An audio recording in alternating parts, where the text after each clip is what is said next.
ใจกันมันก็นานแสนนานกว่าจะมาเป็นเพื่อนกันต้องใช้เวลาเนิ่นนานอยู่กันมานานแสนนานจากกันไปไกลแสนไกลจดจำไว้เพื่อนยังไม่ลืมบนเส้นทางยาวไกลร่วมฝ่าฟันไว้ก้าวไปด้วยกันจำวันนั้นเคยร่วมกันทำด้วยความมั่นใจสุขเราก็เคยร่วมเสพ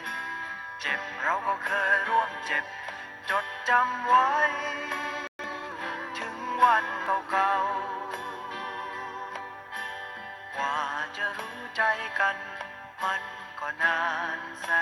นนานกว่าจะมาเป็นเพื่อนกันต้องใช้เวลาเนิ่นนานอยู่กันมานานแสนนานจากกันไปไกลแสนไกลจดจำไว้เพื่อนยังไม่ลืมวันที่จำต้องจากกันไกลแต่ใจยึดคืนและวันเดือนผ่านไม่อาจเรียกวันเก่าคืนหวนได้แต่ใจเรายังมั่นคงฝากความทรงจำถึงเพื่อนจดจำไว้เพื่อนไม่ลืม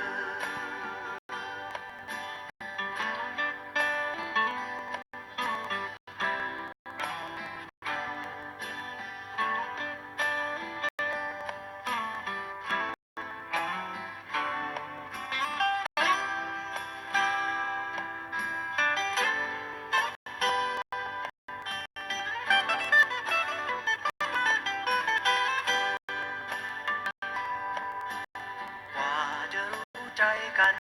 มันก็นานแสนนานกว่าจะมาเป็นเพื่อนกันต้องใช้เวลาเนิ่นนานอยู่กันมานานแสนนานจากกันไปไกลแสนไกลจดจำไว้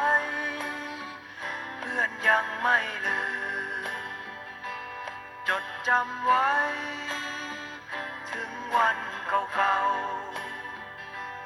จดจำไว้จากเพื่อนถึงเพื่อน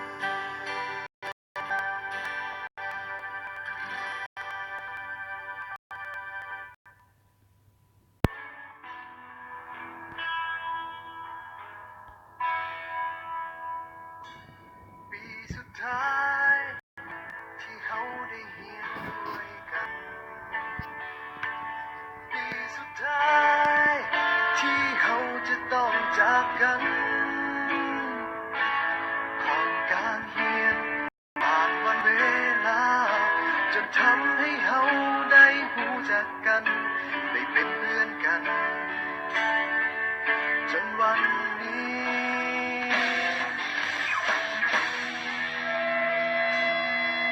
มาถึงม.7 ปีนี้ก็เลยห้องเพลงนี้แทนใจก่อนที่เขาจะจากไปห่างกันให้ทุกคนจดจำในใจฝากเพลงนี้ไว้ให้คิดถึงกันเมื่อต้องถึงวันที่จากไป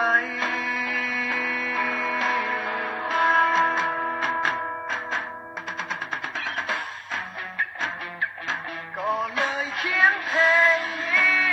ขึ้นมาให้ทุกคนรู้ไว้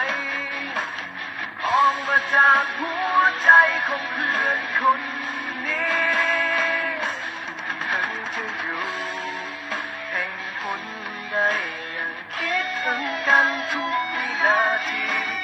จึงขอมอบเพลงนี้แด่เพื่อนทุกคน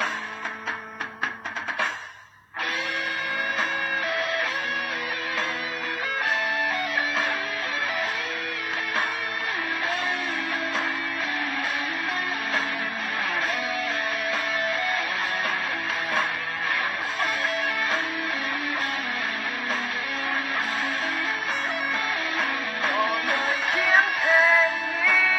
ขึ้นมาให้ทุกคนหูไว้ออกมาจากหัวใจของเพื่อนคนนี้ถึงจะอยู่แห่งหนใดยังคิดถึงกันทุกวินาทีจึงขอมอบเพลงนี้แด่เพื่อนทุกคนสุดท้ายนี้ที่บอกเอาไว้